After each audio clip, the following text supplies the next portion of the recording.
I think it's a problem, you know, it's a problem, but there's a lot of problems in the world. It's just another one of those problems, you know. There's you know, more severe things go on, you know, that you just don't have so much publicity about. Just things like cancer, you know. There's more people die of cancer, or lung cancer, and women die of cancer all the time.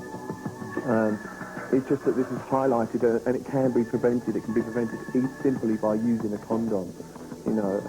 So it's just sex awareness will, you know, prevent getting that disease. You can't prevent yourself from getting cancer, certain forms of cancer.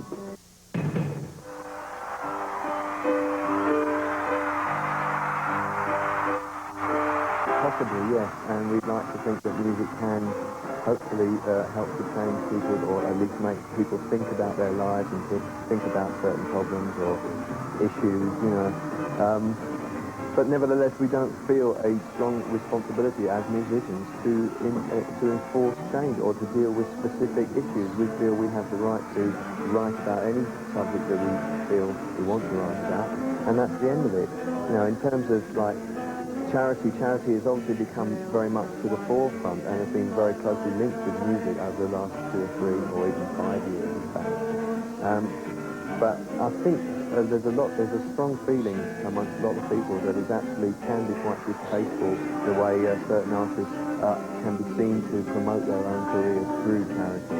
And in fact, it can also give that particular charity a bad name. And we're very aware of that problem. We don't want to be seen in any way to be promoting ourselves through charitable events. We feel that if we want to donate anything to a cause or help a cause in any way, then we'll do it privately.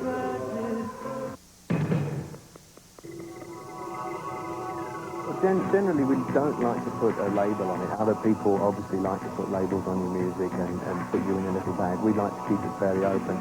We just consider that we write good pop music, and musically we treat each song individually. You know, we do obviously tend towards electronics and technology, and we feel that's an interesting approach.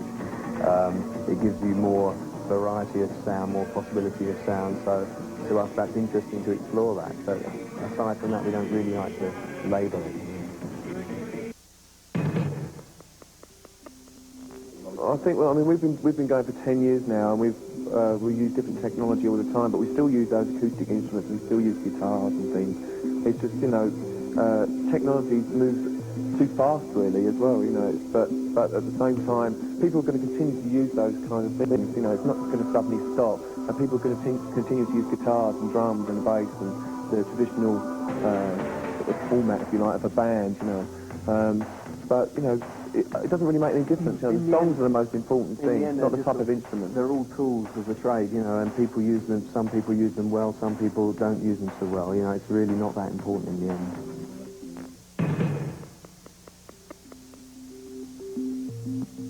It's very difficult to sum up, you know, in a short sentence. There's good and bad music in every music. It doesn't have to be. It can be from any country in the world, and you've got good music and bad music.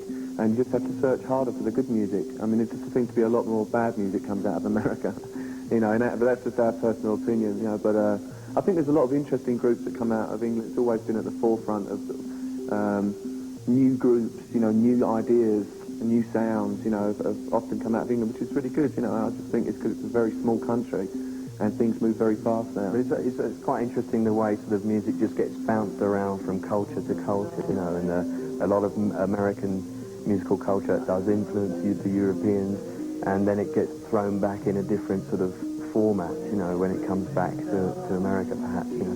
But originally, a lot of that so-called American culture came from Europe, you know, from the Celts and the, you know, various different groups from Europe. So it's trying to trace it all back through the different, you know, through black and white, you know, black musicians at the moment are taking quite a lot of influence from white music, you know, white rock music, which originally came from sort of black blues and R&B, so.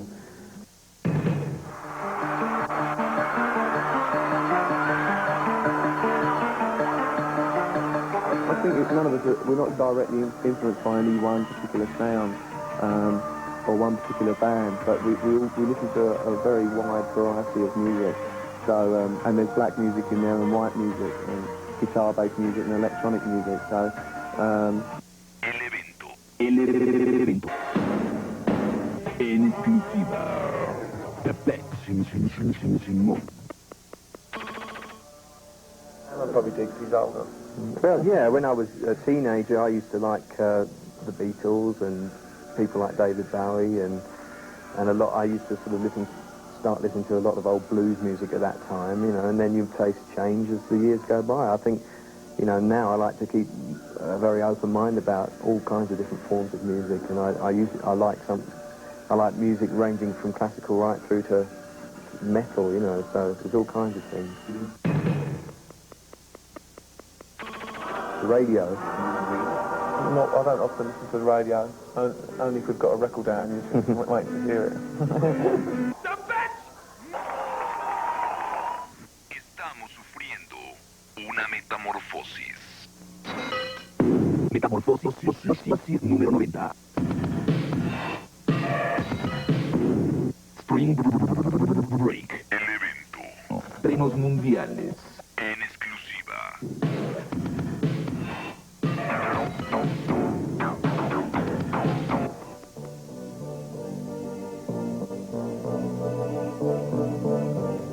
I think it's important to every band to feel that they are gaining some kind of success and that they're moving on and they're gaining more fans. It's important to your whole feeling of it. If in a country, everywhere in the world, suddenly you're not very successful, then it's not very good for your morale in the band. And for us, I think success is important, although we don't, you know, I don't think we seem to rely on it. We don't sort of thrive on it, but it is important to us nonetheless, you know.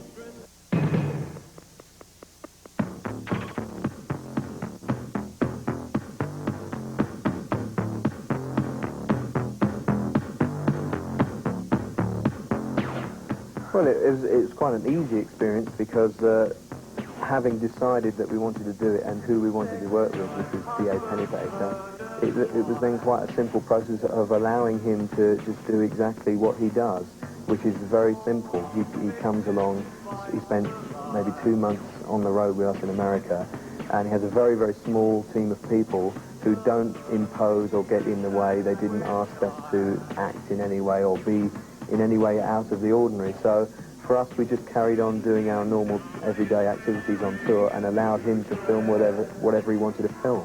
And then when he edited the film, again, he had virtual total control over that. We just occasionally came along and commented on it. So it was quite an enjoyable experience to work with him. I think all of us, you know, pretty pleased with the end result.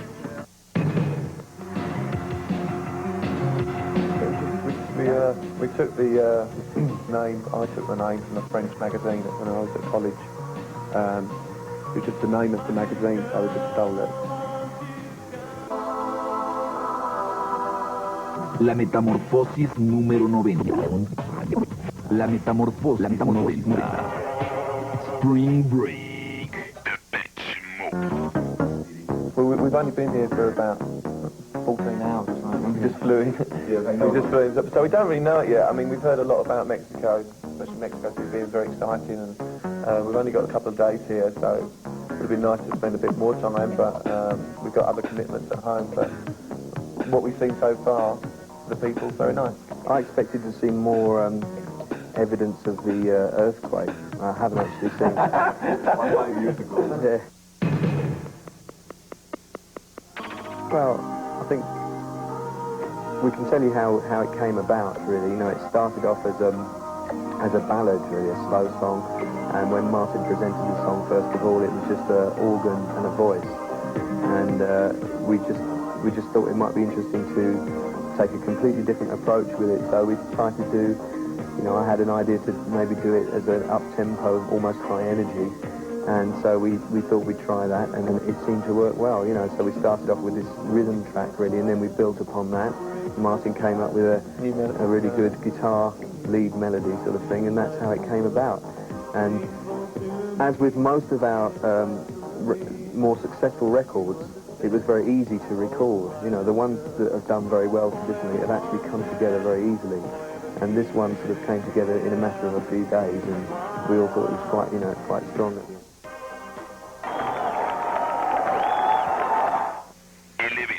El evento.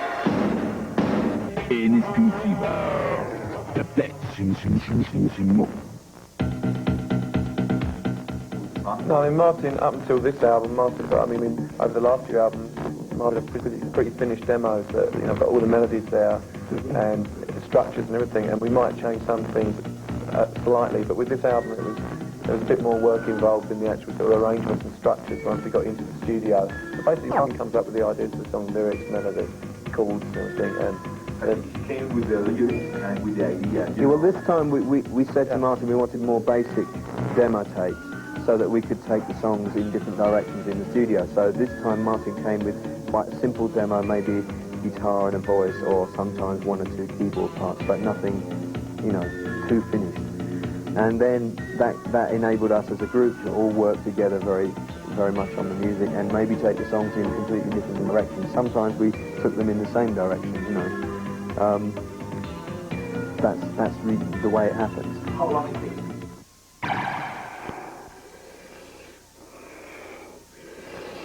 we spent overall about a year making Violator, but it wasn't a whole year in the studio. We'd work for 6 weeks and then we'd take 2 weeks out and then we'd go back in the studio somewhere else, and that continued throughout the year from the start of sort of programming and the songs originally. We started recording in May, I think it was, in Milan, and we did about 6 weeks in Milan, but because Milan's quite an exciting city, we tended to go out a lot and we didn't get too much work done, but we did record Personal Jesus during that time and also a couple of other tracks. But then after that, after we had a break, we went to Denmark, and the studio in Denmark's in the middle of nowhere, so we had to work really. So we did most of the work in Denmark, and then we mixed the album in London with a guy called Francois Kevorkian, who's a New Yorker, and he came over to London and mixed it with us. Before that, though, we'd been working with a guy called Flood, who we'd never worked with before, and he was recommended to us by Daniel at Mute, and we got on very well with Flood, and you know, he was very much involved in the album too.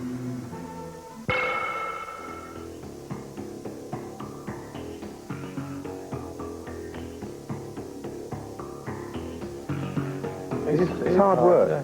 Hard work. I mean, there's this general feeling from some people that you make a record, then you sit back and wait for the royalties to come in. But it's hard work. I mean, we work 7 days a week, and you know, we haven't had a day off for a long while now. We've been on a promotional schedule for a long while. Been in Europe for weeks, then we went to America. We were in New York, we were in LA, and now we've come here. And we're going back and we start rehearsing, and then we start on the road at the end of May. So, and then we'll be on the road for pretty much the rest of the year. Basically, we haven't stopped since we started, really. You know, we haven't had a serious break. And also because we do manage ourselves, you know, it's a whole added pressure to everything you do. You have to constantly think about the business side of it. You know, we'd like to take control over every single aspect of the group, you know, right from artwork through to videos, through to obviously the records, you know, all aspects of the group, the live performance. You know, we don't let anybody else take care of these things. We do everything. And it's a lot of work. You know, people don't appreciate the work that goes into keeping a group like us going these days.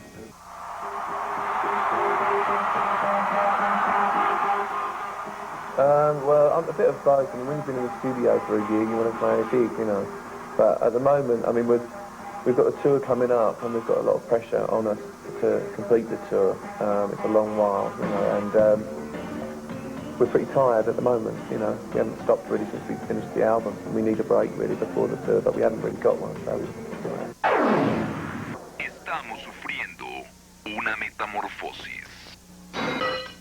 Metamorfosis número 90. Spring Break. El evento. Estrenos mundiales. En exclusiva.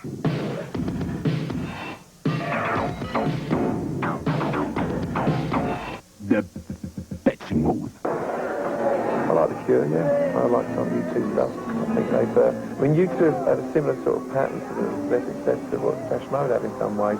In the way that they built their career by going out and playing live all the time. And things for them in America happened really slowly, and the same things happened for us, and then suddenly become very successful. And so they have a big, hard fan following as well, and the same as The Cure. Bands like that I respect a lot more the bands that just come on the scene, have one big record, never tour, never played live, you know, don't play their instruments. You know. The possibilities of doing some concerts here. I mean, nothing's come together at all yet. Depends on promoters and us getting here. It's very difficult to get down here to play concerts. People don't realise how difficult it is. You have to come through customs and immigration, and sometimes you can get right to the point of where you're about to do the concert the next day, and they say, sorry, we've take your visas away. And that's the way it is. I mean, that's why bands don't come down there. It's too much trouble. You know.